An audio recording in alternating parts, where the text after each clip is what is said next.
and Michael, our last reader, his book is back there too, so I'm sure they'd be happy to sign them for you. And take a look around our store and eat plenty of food. I can put out more cookies. Hopefully they're not too stale. Okay, Michael Parker is the author of 6 novels: Hello Down There, Towns Without Rivers, Virginia Lovers, If You Want Me to Stay, The Watery Part of the World, All I Have in This World, and 2 collections of stories, The Geographical Cure and Don't Make Me Stop Now. He has received fellowships in fiction from the North Carolina Arts Council and the National Endowment of the Arts, as well as the Hobson Award for Arts and Letters and the North Carolina Award for Literature. He lives in Greensboro, North Carolina, and Austin, Texas. Please welcome Michael.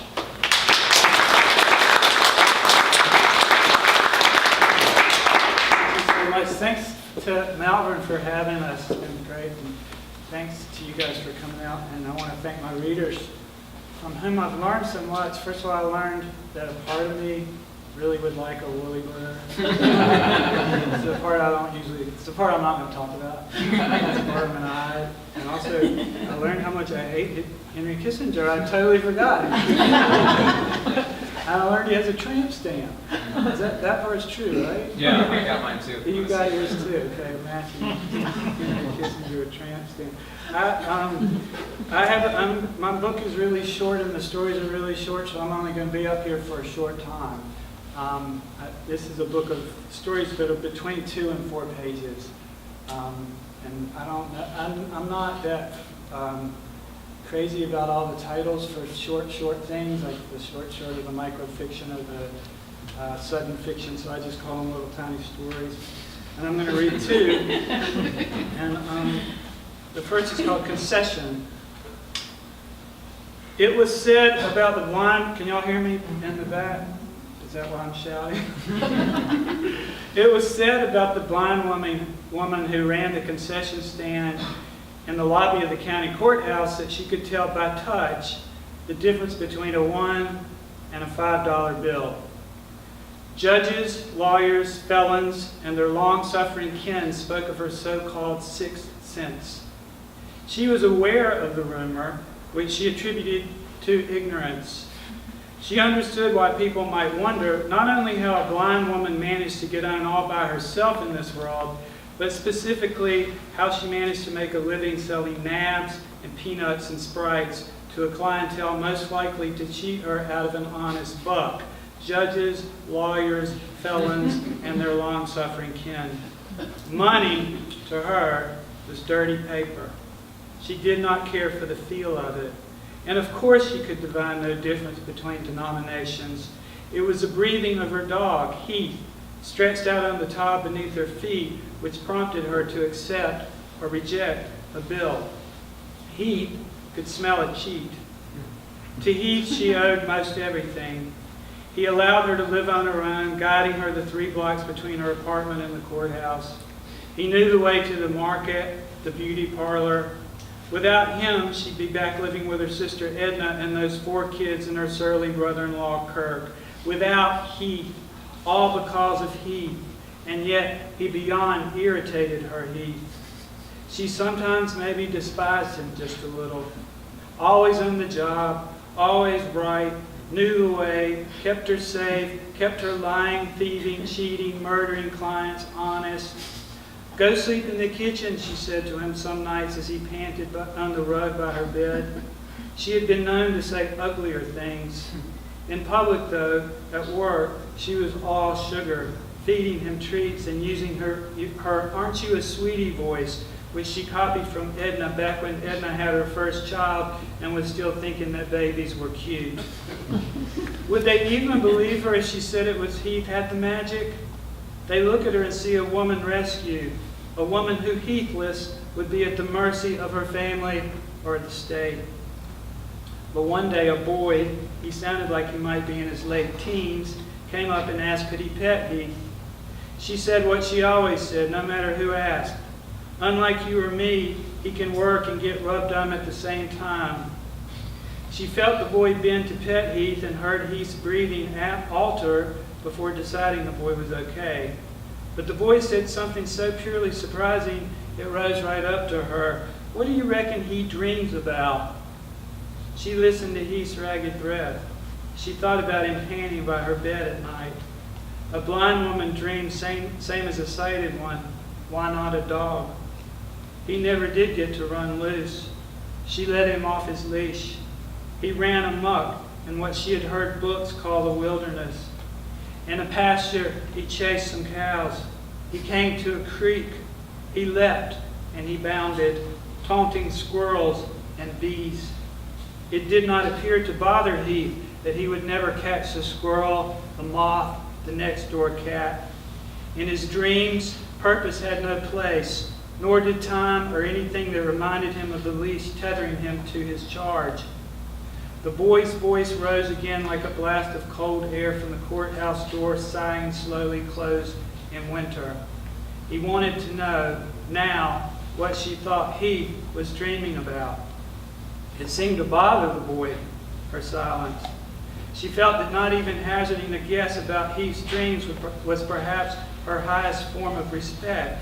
But she said, he's dreaming he's at a party, and all of a sudden he is so tired he can't stand up, and the hostess puts him in the back bedroom, the one with all the coats, and lets him sleep it off. When he wakes up, he tries to call her name. It's Laura, loud as he can, but no sound comes out.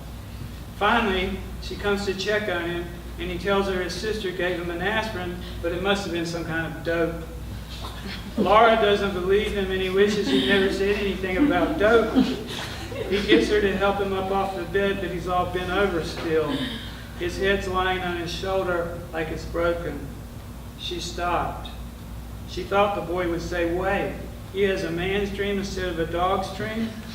Because most people would assume she did not know about the back bedrooms at parties where all the coats were tossed. She readied herself with her answer, which was, of course, why not? But the boy, whose voice was no longer floating up to her, but seemed to ricochet off the tile floor of the lobby, said, "Oh, yeah. That's the one where when you finally wake up, you realize it's you been trying to wake up for real. There isn't any party or Laura, and you definitely don't got a sister." The blind woman reached out her hand for her dog. Her heart settled when she felt his hot breath on her palm. "But the peel's real," said the boy. "How's that?" she asked him. And he said, "First of all, no dream is all the way made up. And second, people are always trying to slip you something when you're not paying attention." I want to read this next story for my friend Laura Furman. It's called Stop and Go.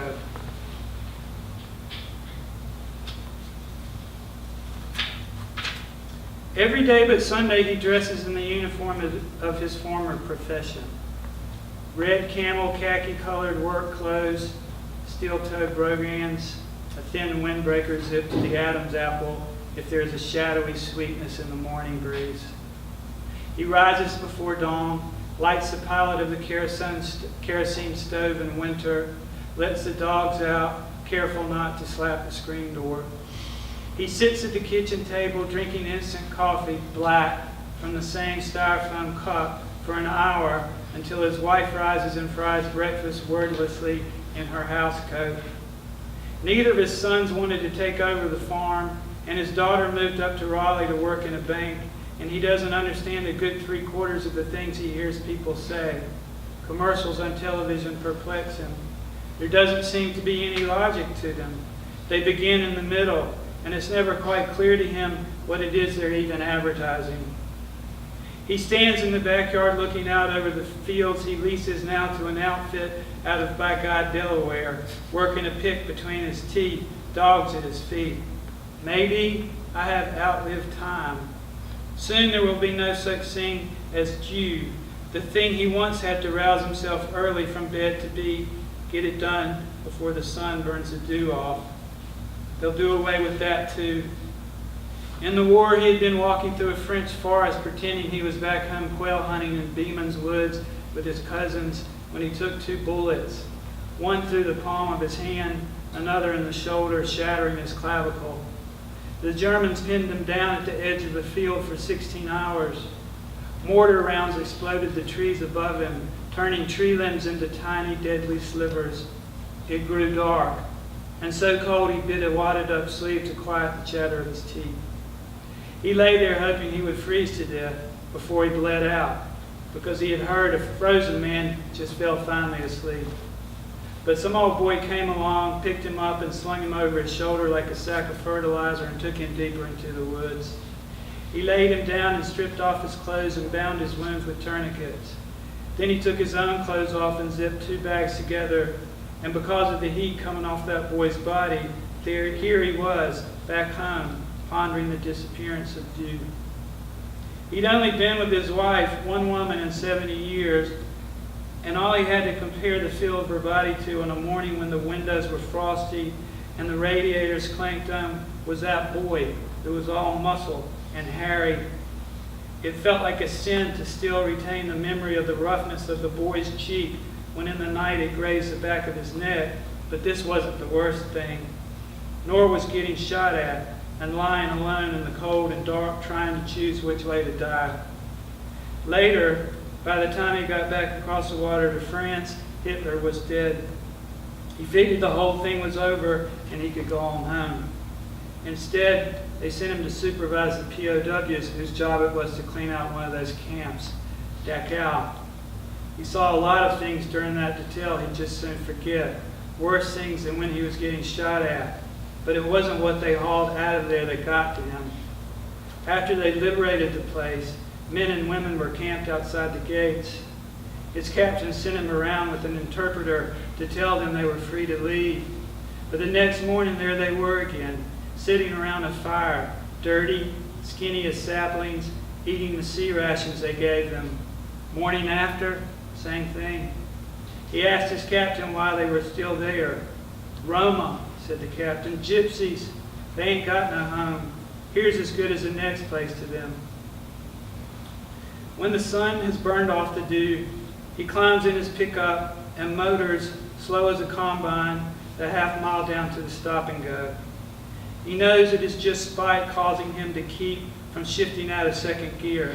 Spite for the traffic bottling up behind him, all in a hurry, eager to get to that someplace he doesn't know where or care somebody told them they need to be.